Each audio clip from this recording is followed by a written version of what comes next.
लोकसभा चुनाव के चौथे चरण के लिए शनिवार शाम 6 बजे प्रचार का सियासी शोर थम गया। सोमवार को 10 राज्यों की 96 सीटों पर मतदान होना है और यूपी की 13 सीटों के लिए वोटिंग होगी। इन 13 सीटों पर 130 प्रत्याशी मैदान में है। शाहजहांपुर, लखीमपुर खीरी, धौरहरा, सीतापुर, हरदोई, मिश्रिख, उन्नाव, फर्रुखाबाद, इटावा, कन्नौज, कानपुर, अकबरपुर और साथ ही बहराइच लोकसभा सीटों पर मतदान है। आज पोलिंग पार्टियां रवाना होंगी और साथ ही कल मतदान होगा। कल 13 तारीख है और 13 तारीख को यूपी की 13 सीटों पर मतदान होना है। अगर देश की बात की जाए तो 96 लोकसभा सीटें हैं जिसको लेकर मतदान होना है।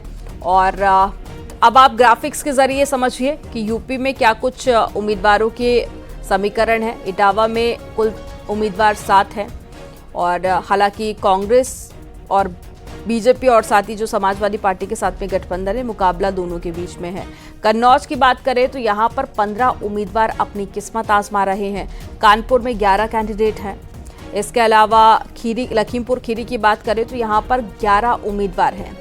इसके अलावा उन्नाव में 8 कैंडिडेट हैं जो चुनावी मैदान में हैं और साथ ही फर्रुखाबाद में भी 8 कैंडिडेट चुनाव लड़ रहे हैं। अकबरपुर सीट से कुल 9 उम्मीदवार हैं। बहराइच से 10 उम्मीदवार हैं। धौरहरा से 12 उम्मीदवार हैं। इसके अलावा हरदोई से भी 12 उम्मीदवार हैं और मिश्रिख से 9 उम्मीदवार हैं।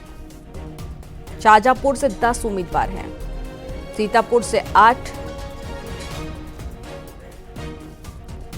तो एक एक सीट से कई लोग चुनाव लड़ रहे हैं।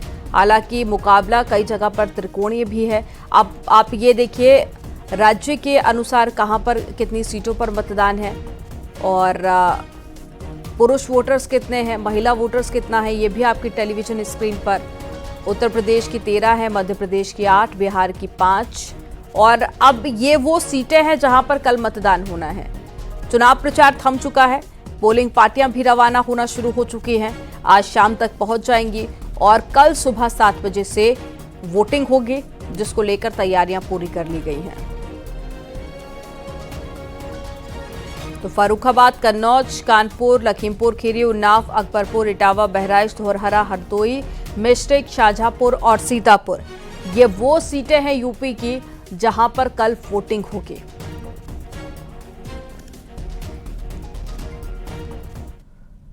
लोकसभा चुनाव को लेकर सीएम योगी का प्रचार अभियान जारी है। सीएम योगी आज मोहनलालगंज, केसरगंज और अमेठी में जनसभा को संबोधित करेंगे। मुख्यमंत्री योगी आदित्यनाथ 3 लोकसभा क्षेत्रों में जनसभाओं को संबोधित करेंगे। पहली जनसभा दोपहर 12 बजे मोहनलालगंज लोकसभा क्षेत्र में होगी। सीतापुर जिले के सिधौली में होगी। इसके बाद में दोपहर 1:30 बजे के करीब केसरगंज लोकसभा क्षेत्र में बहराइच के पयागपुर में जनसभा होनी है और सीएम योगी की तीसरी जनसभा दोपहर 3 बजे अमेठी लोकसभा क्षेत्र के माधोगढ़ में आयोजित की जाएगी।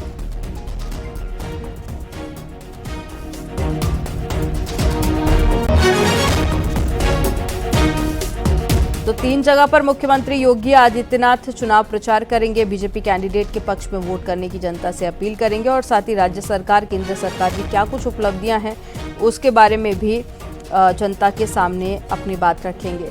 कल तीसरे चरण का चुनाव है और साथ ही आगे जहां पर इलेक्शन होने हैं चौथे, 5वें, 6ठे चरण में, अब वहां पर बीजेपी चुनाव प्रचार कर रही है।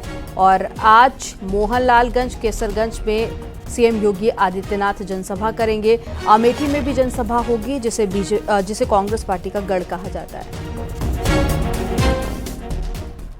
और सपा अध्यक्ष अखिलेश यादव आज मोहनलालगंज लोकसभा क्षेत्र में चुनाव प्रचार करेंगे। दोपहर 12:30 बजे मोहनलालगंज लोकसभा क्षेत्र के अंधे की चौकी इलाके में चुनावी जनसभा को संबोधित करने का कार्यक्रम है। लखनऊ और मोहनलालगंज के सपा प्रत्याशियों के पक्ष में संयुक्त जनसभा का आयोजन होना है।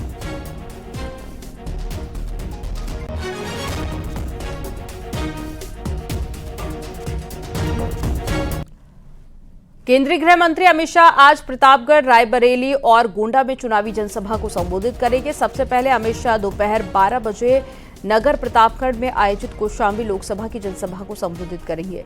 इसके बाद में दोपहर 1 बजे राजकीय इंटर कॉलेज मैदान में रायबरेली में आयोजित जनसभा को संबोधित करेंगे और दोपहर 3 बजे अमित शाह गोंडा में चुनावी जनसभा को संबोधित करेंगे।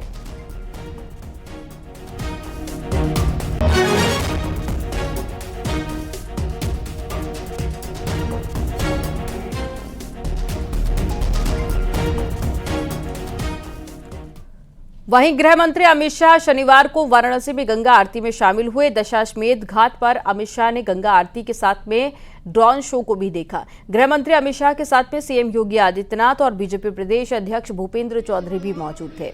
आपको बता दें कि शनिवार शाम को गृह मंत्री अमित शाह ने काशी में ही रात्रि विश्राम किया।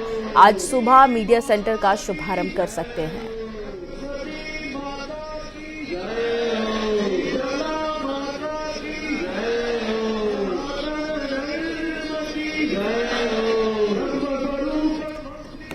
ये बनारस की तस्वीरें आपको दिखा रहे हैं कल शाम की, जहां पर ये 3 तस्वीरें हैं। पहली तस्वीर है मंच पर जब केंद्रीय गृह मंत्री बैठे थे, और उसके बाद में दूसरी तस्वीर है जब ड्रोन शो का आयोजन किया गया था, और तीसरी तस्वीर है दशाश्वमेध घाट की, जहां पर गंगा आरती जब हुई तो केंद्रीय गृह मंत्री अमित शाह भी इसमें शामिल हुए और रात्रि विश्राम भी हालांकि वाराणसी में ही किया।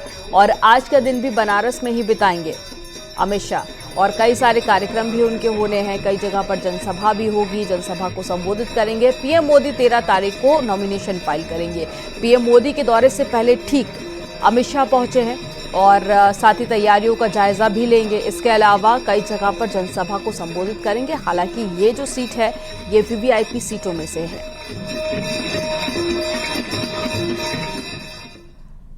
हैदराबाद में केंद्रीय गृह मंत्री अमित शाह का बड़ा बयान सामने आया। शाह ने कहा कि 75 की उम्र के बाद भी प्रधानमंत्री बने रहेंगे मोदी, और मोदी जी पीएम का तीसरा टर्म भी पूरा करेंगे। ये तय है कि मोदी जी जीतकर तीसरा टर्म पूरा करेंगे। बीजेपी के संविधान में 75 साल की बात नहीं लिखी है। वहीं अमित शाह ने सोशल मीडिया एक्स पर भी पोस्ट किया, जिसमें उन्होंने लिखा कि 2029 के बाद भी मोदी जी नेतृत्व करते रहेंगे।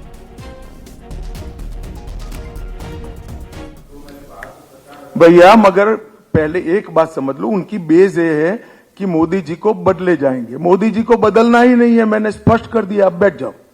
अरे भाई पहले मूल क्यों ऐसा बोले हैं कि 75 के बाद मोदी जी को बदलेंगे? वो तय हो चुका है, नहीं बदलना है, बैठ जाइए। 13 मई को पीएम मोदी नामांकन से पहले वाराणसी में रोड शो करेंगे। पीएम मोदी के रोड शो को लेकर तैयारियां की जा रही हैं। वहीं लोकसभा चुनाव में जीत के लिए पूजा अर्चना भी की गई। पीएम मोदी की जीत के लिए 9 दिवसीय काली पूजा का आयोजन किया गया, जिसमें रोड शो की सफलता के लिए हवन कुंड में आहुति डाली गई। हवन में बीजेपी, एमएलसी समेत कई लोग मौजूद रहे।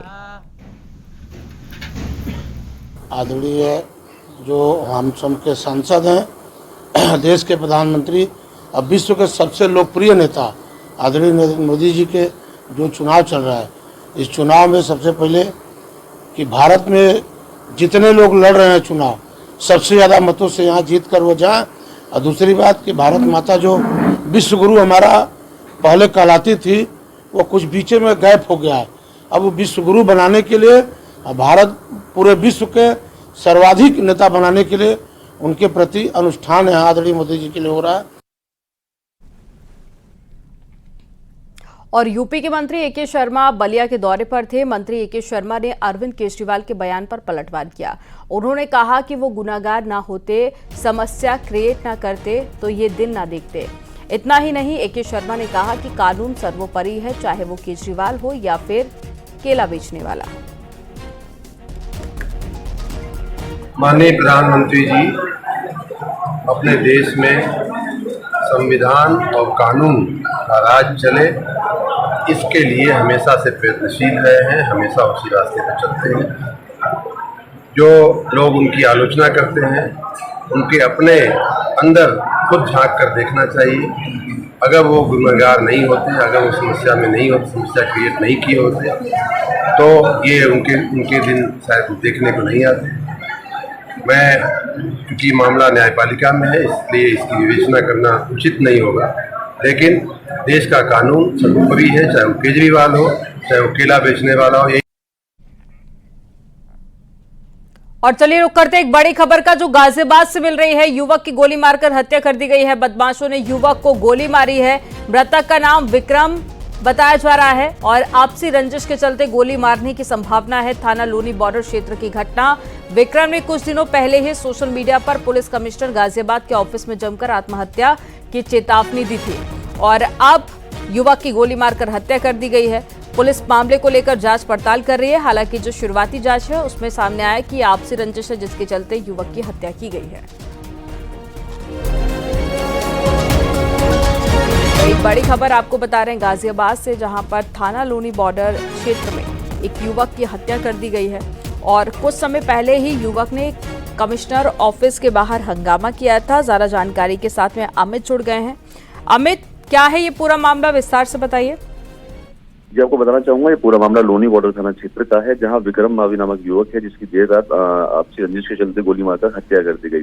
पूर्व में भी विक्रम ने पुलिस से प्रताड़ित करने का आरोप लगाते हुए आत्महत्या की कोशिश भी की थी और कई बार पुलिस के चक्कर भी काट चुका था। वहीं दूसरी उसकी रंजिश चल रही थी क्योंकि ये इलाके में ही प्रॉपर्टी डीलिंग का काम किया करता था। शुरुआती दौर में इस बात की आशंका जताई जा रही है कि अपने भांजे से भी विवाद चला था, संभवतः भांजे की तरफ से इस घटना को अंजाम दिया गया हो।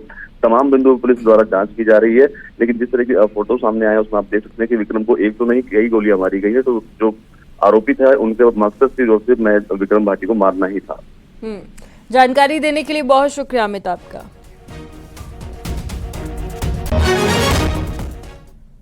और बलिया से बड़ी खबर है, जहां पर पूर्व छात्र संघ अध्यक्ष को चौकी से कुछ दूरी पर गोली मार दी गई। छात्र नेता को बदमाशों ने पुलिस चौकी के पास में गोली मारी। छात्र नेता की हालत गंभीर है, जिसे वाराणसी रेफर किया गया। सुखपुरा थाने के हनुमानगंज चौकी के पास की ये घटना है, जहां पर युवक को अस्पताल में भर्ती कराया गया है और छात्र नेता की हालत फिलहाल गंभीर बताई जा रही है।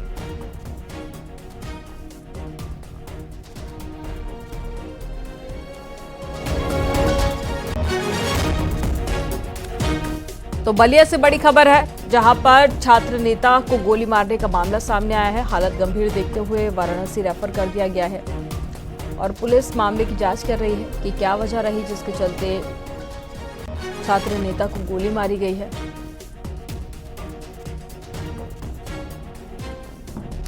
तो पुलिस हर एंगल से जांच पड़ताल कर रही है और शुरुआत में आपसी रंजिश की बात भी कही गई और पुलिस चौकी के पास की ही ये घटना है और पुलिस मौके पर पहुंची, युवक को अस्पताल में भर्ती कराया गया। हालत नाजुक देखते हुए बाद में वाराणसी रेफर किया गया।